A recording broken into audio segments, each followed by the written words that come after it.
So, Brian, you're a man of tradition, and we've never put a non-living person on the cover. So how would you make that argument, given your choice of Steve Jobs? Well, I really struggled with this. You and I have talked about this great tradition, and I've always said I grew up in the original Henry Luce home.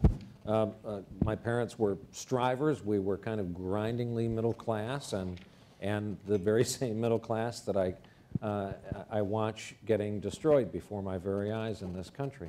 And so I also know there is an institutional distaste for the Arab protester, the planet Earth, an object, it's probably me, an object, a group of people without a name and a face. The fruit vendor gets us closer. I met Ezra. It just occurred to me I was the only one on this panel in Tahrir Square, though Seth was playing Caroline's right around the corner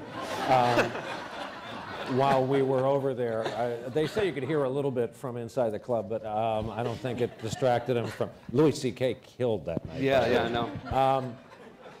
So, you know, I was in it, and I was in it the moment it turned so cancerous. That man in the yellow shirt on the lead horse with what we later learned was a horse whip drove past me. We made eye contact, and we knew something was happening and something was strange. We didn't know what. To be fair, you make a lot of eye contact. Okay, we had a moment. Yeah, you had a moment. We had a thing. But so I feel rooted in it. I feel like I was present at the creation of it, and it continues. And hopefully, the best aspects of it will continue through 2012. I just couldn't assign a name to it. And by the way, they all need devices, and devices have been absolutely critical to the movement as it continues from New York to Oakland. Mm-hmm. Do you see, Mario, I mean, you talked about the bankers as well. I mean, do you see a kind of virus out there that's, you know, the Tunisian fruit seller goes to Tahrir Square, goes to New York, goes to Oakland? By the way, the Tea Party, you could argue, is part of this whole protest movement as well. I wonder what the role of social media in all of that is. You could say, hey, maybe it should be Steve Jobs because he helped everybody communicate in a way that we haven't been able to. I'm definitely a part of the fact, in the belief that the smartphone, cell phone with the photographic capability has changed the world as much as the Bible has. There's nothing that's brought people so together as to understand each other's common plight. And so far, we've been using it only to describe the disasters in the world. When one day, we discover a way to share the beauty and the smartness of the world in that same thing, it'll be a really great thing. So his category's already got. But I would say that the rebelliousness and the way that the people communicate that rebellion has fallen flat in America for the simple fact that we don't have a draft. If we had a draft and people were really going to die who didn't need a job, we'd have some much more angry students on our hands. And I'd be far more interested in it. And them kind of sitting in Zuccotti Park, which is a compelling story to me, and everyone kind of feels good that somebody's rebelling, but it's kind of a part-time job to those guys, and they're not really playing the real thing. I mean, they're just kind of quietly sitting around. It's kind of a very 2011 rebellion. They're not breaking anything. No one's getting hurt. No, for that very reason, no one's really paying attention to them that much, other than everyone's giving them a little lip service because they love the 60s and they think that's what it is now. Mm-hmm. So Seth, you're looking at the news.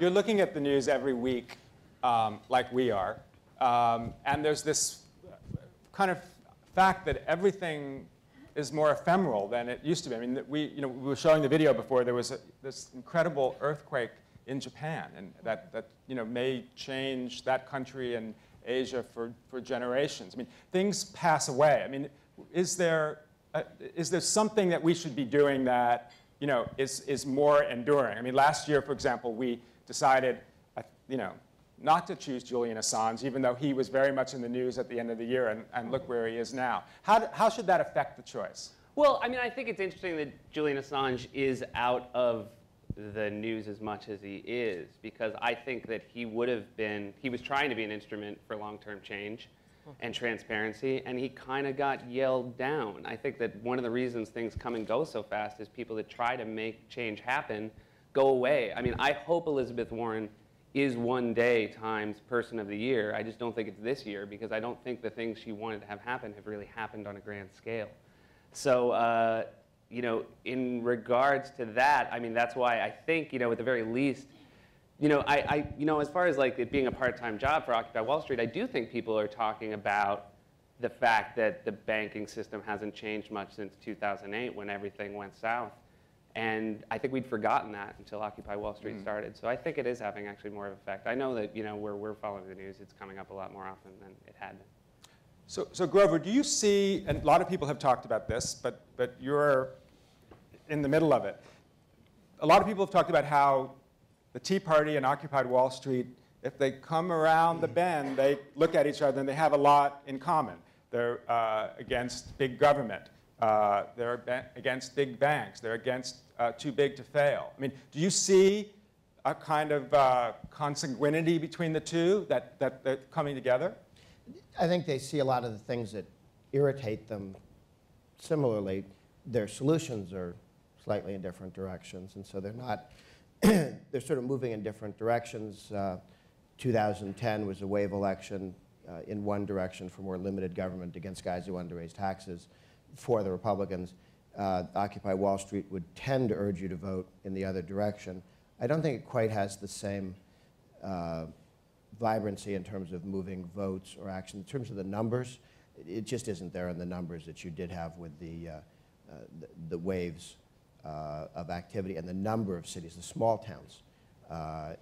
We actually did a post-mortem of that first 3-week period and tried to find out from newspapers and police reports how many rallies there were and how many people were there, and came up with somewhere around 1,200 rallies with maybe 1 million people at them using the more small c conservative estimate. So it was tough because we didn't know someone who knew someone who knew someone who was running those rallies. These were fresh people, new guys into the political arena, not people who are rerunning previous times in their lives. So it's a different operation, but some of the same.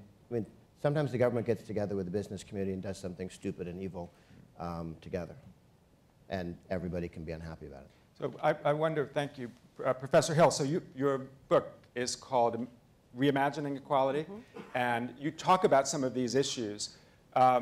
Is it just people, progressive people, or people from the left who are talking about this, or do you see that there's a kind of, people on both left and right are dealing with equality issues, and it's not just the province of one party or another? I don't think it absolutely is not one party or the other.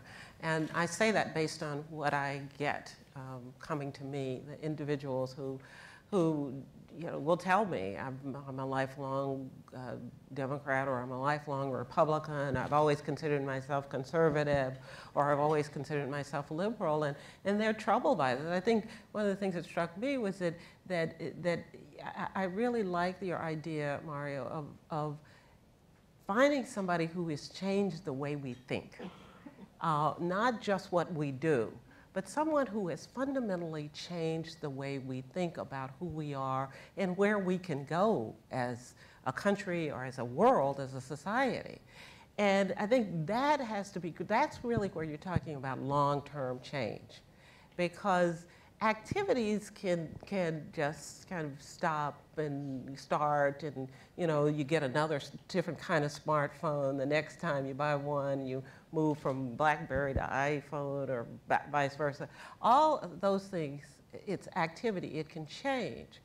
But if we start to change the way we think, then I think we can move forward. And what I hear from people from all across the board. And I talk about the fact that over the last 20 years or so, I probably have about 25,000 letters from people. And they're not all liberals, they're not all women, they're not all men, they're not all people who would consider themselves politically aligned with me necessarily, but they all express this desire to find some solution to very pressing problems. And when I write about reimagining equality, it is really fundamentally thinking, changing the way we think about what equality means, how to define it, and how to move us forward. And it's drawn largely from what I hear from people.